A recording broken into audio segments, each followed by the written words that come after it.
Richard Curtis, Cœur sur toi. Salut à tous, aujourd'hui je vais vous parler d'un film qui m'a vraiment transporté dans l'esprit de Noël, ce Noël-là, disponible sur Netflix. Réalisé par Simon Otto et coécrit par Richard Curtis et Peter Souter, ce film d'animation, inspiré de la trilogie de livres pour enfants That Christmas and Other Stories de Richard Curtis, est une œuvre à la fois émouvante, drôle et pleine de charme. Vous connaissez peut-être Richard Curtis pour des films comme Love Actually ou Coup de foudre à Notting Hill, et on retrouve ici tout son talent pour raconter des histoires qui touchent le cœur. Le film se déroule dans la petite ville fictive de Wellington, en Angleterre, et met en lumière plusieurs familles et personnages interconnectés alors qu'ils se préparent à célébrer Noël.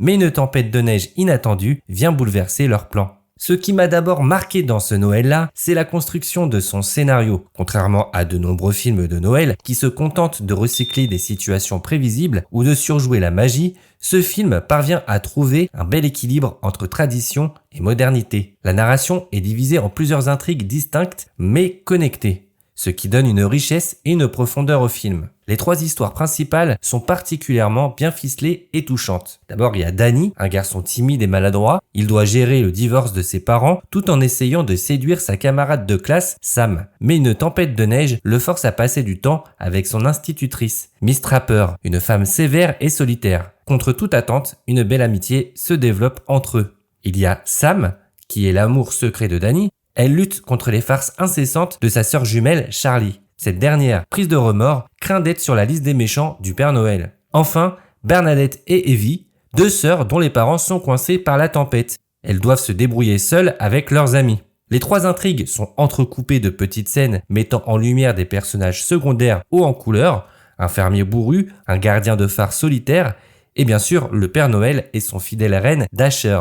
L'humour de ce Noël-là est à mon avis l'un des plus grands atouts. Richard Curtis a ce don incroyable pour créer des situations drôles mais sans jamais tomber dans l'exagération ou le cynisme. Ici, l'humour est subtil, naturel et souvent basé sur les interactions entre les personnages. Par exemple, les scènes entre Charlie et Sam sont vraiment drôles. Les dialogues sont intelligents, bien écrits et empreints de ce charme typiquement britannique que j'aime beaucoup. Autre point fort, la nostalgie. Ce Noël-là rappelle par moments les comédies romantiques des années 2000, mais sans être lourdement référentiel ou ironique. Le film évoque plutôt un sentiment de confort et de chaleur. J'ai aussi beaucoup aimé les clins d'œil à la culture pop, comme la scène d'ouverture avec les enfants qui jouent une pièce de théâtre scolaire en reprenant des chansons de Madonna ou encore des Spice Girls. C'est fun, moderne, mais aussi profondément ancré dans l'esprit de Noël. L'écriture des personnages est selon moi l'une des grandes réussites du film. Contrairement à beaucoup de films d'animation, tous les personnages, même les secondaires, ont leur moment pour briller. Danny, par exemple, est un personnage très crédible. On ressent sa timidité, sa maladresse, mais aussi son courage lorsqu'il décide d'affronter ses peurs. Sa relation avec Miss Trapper est particulièrement touchante, car elle montre que les liens intergénérationnels peuvent être tout aussi puissants que les amitiés entre enfants.